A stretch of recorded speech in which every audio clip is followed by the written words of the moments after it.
അതിനെ ഇങ്ങോട്ട് പുറത്തോട്ട് വിളിച്ചിറക്കിക്കൊണ്ട് പോവാന്ന് പറഞ്ഞു. അപ്പൊ എല്ലാം ഞാൻ പറഞ്ഞു, ഞാനിനി നാടകത്തിലൊന്നും അഭിനയിക്കത്തില്ല, ഞാൻ പോവുക, ഞാനിനി ഇവിടെ ഇനി ഇല്ലെന്ന് പറഞ്ഞു. അത് പുതുക്കാടെന്ന് പറഞ്ഞൊരു ഓഡിറ്റോറിയം ഉണ്ട്, അവിടെ വെച്ചാണ് റിഹേഴ്സലൊക്കെ ഇടുന്നത്.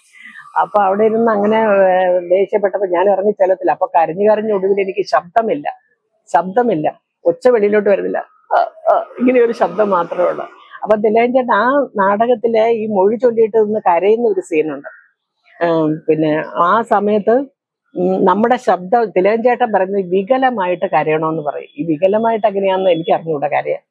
അപ്പൊ വികലമായിട്ട് അത് നമ്മൾക്ക് ശബ്ദമില്ല, ആ കരച്ചിലിന് ശബ്ദമില്ല. അപ്പൊ ഇങ്ങനെ പറഞ്ഞിട്ട് ഇതുപോലെ ഇങ്ങനെയല്ല ഞാൻ കാണിച്ചു തന്നു, അതുപോലെ ഇയാള് ചെയ്യും, പിന്നെ കാണിച്ചു തരൂല, പറ എല്ലാരും അങ്ങ് വല്ലാതെയായി. പക്ഷെ ഞാൻ ഒടുവിൽ കരഞ്ഞു കൂടി വിളിച്ച് അകത്ത് കയറിപ്പോയി. അങ്ങനെയാണ് പിന്നെ എല്ലാവരും കൂടെ ഉന്തിത്തള്ളി വന്നു. ഇനി അഭിനയിക്കെന്ന് പറഞ്ഞു. അപ്പൊ ഞാൻ കരഞ്ഞപ്പോ എന്നാ ശബ്ദമില്ല, ആ അടച്ച ശബ്ദത്തിൽ നിന്ന് കുറേശ്ശെ ശബ്ദം വെളിയിലോട്ട് വരും, അതാണ് വികലമായ ശബ്ദം എന്നൊക്കെ പറഞ്ഞ് അങ്ങനെ ഒരുപാട്.